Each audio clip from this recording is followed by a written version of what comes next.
Hello and welcome to Views from the Yale. Before we begin, if you're new here, could I please ask that you subscribe to the channel? There's going to be a lot of exciting news and transfer gossip to come over the next few months as Wrexham move back into the Football League after 15 years away. Thanks.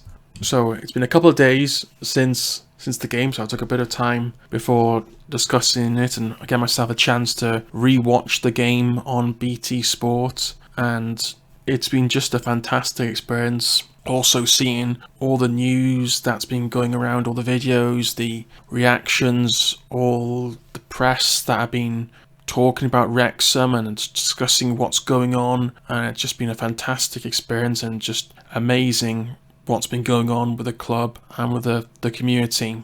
Talking about the game itself, before the game, I could understand that some people were feeling quite nervous. We did see Notts County beating Maidstone 5-2. There was a little bit of time where they conceded 2 when it was 3-2, and there's a possibility they were close to seeing the third, drawing it. And obviously, if they'd have dropped points at that point, we'd have only needed a point to win the league, and it would have relieved a lot of pressure on the game. But going into it, I'd say I didn't really feel nervous at all. I felt quite calm and confident because this team has done such a fantastic job throughout, and there's only been 2 teams that come to the racecourse and gone away undefeated, and that's Woking and Sheffield United.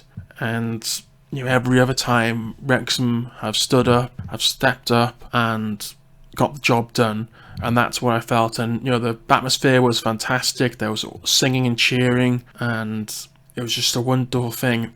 Also, we came into the game, we had Mendy coming back into the squad, he was recovered from his hamstring injury, so that was good to see. Obviously, he had a really good game against Notts County. Ford did well against Yeovil, but I think against Boreham Wood, it's a much different, they're a far better side than Yeovil, so we need a proper dedicated left wing back, and Mendy did show that in the game. That early goal, I think was just a little bit of an catalogue of errors, really, and because it was so early, less than a minute, it didn't really affect anything. It was a bit of everyone was a bit shocked straight away, but then everyone started singing again, and it was like, right, doesn't matter, we still got to win. We got 89 minutes, 90 minutes plus, we can still do that. And you could say essentially from then there was maybe a couple more chances of Boreham Wood throughout the game, but it was all Wrexham after that point. And it was a really good goal from Elliot Lee. Barnett getting that good crossing on the right wing, and their defender not really tracking Lee. Big error there, considering that Boreham Wood have got such a good defensive record, they didn't track the player. And from then the crowd was up for it, and Wrexham were up for it. And going into half time 1-1, that wasn't too bad. Plenty of a few nerves still around the stadium. I wasn't feeling it. I've still been confident, and obviously you can see from predictions videos I've done before, I think we're going to win every home game. It doesn't always happen like that, but it's almost all happened this season. And then going into that second half, we got straight at it, and very quickly, Mullin got that goal. It was just a bit of a punt down the channel, and you're thinking, oh well, that's what sort of ball is that, really? A bit of a waste. But Mullin, he fought hard, and he got into the corner of the penalty box and just nicely got it past Ashmore in the Boreham Wood goal. And I think he likes to get into that spot and take a shot, and the Boreham Wood players, they really let him off easy, really. And Mullin's, even like the third goal where Mullin's nudged out the defender really should have done better. But yeah, Mullin's just so difficult to play against, and he's such a fantastic striker. And that's 47 goals this season in all competitions, and you could almost say that he could have had a few more goals along the way, just been a bit unfortunate in the games.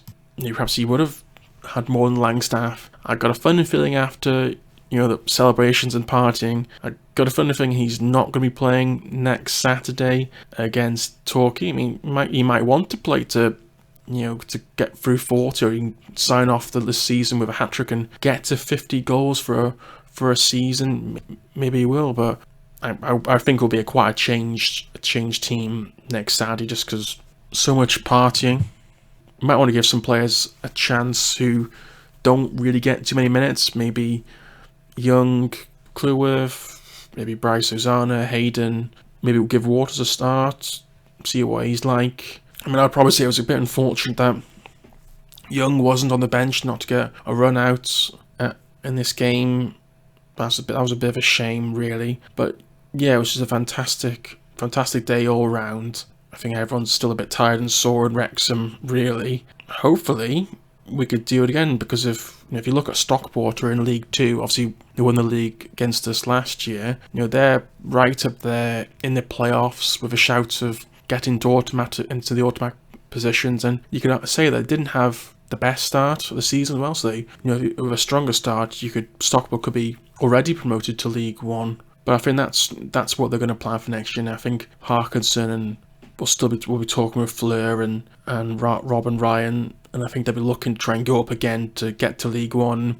Could be another fantastic season ahead for Wrexham. We've waited 20 years for a promotion, and a bit like buses, 2 come in a row. But we can't wait for it. One last game to finish off the season. I think we're going to get some post-season celebrations. They haven't quite sorted out what's happening just yet, but I'm sure that'll be announced in the next couple of weeks or so. I mean, there's no real rush, really. I know maybe some players they'll get a long break, and then before you know it, it'll be pre-season in America, and the season will be starting again. But Wrexham are going to have a nice little break now. And the funny thing is, obviously, you could also mention as well, because we're not in the playoffs, that's giving us a good 3-4 weeks extra bit of planning, which could be crucial for Parkinson next year.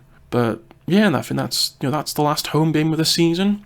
Looking forward to next year. It would be great to hear what you thought of the game. Please let me know. We're doing lots of videos through the summer talking about transfer rumours, and obviously when we do make signings, whoever they may be, talking about that. But thanks for watching this video, and obviously thanks for watching all the other videos that I've been making so far. Stay safe and speak to you soon. Thanks. Bye bye.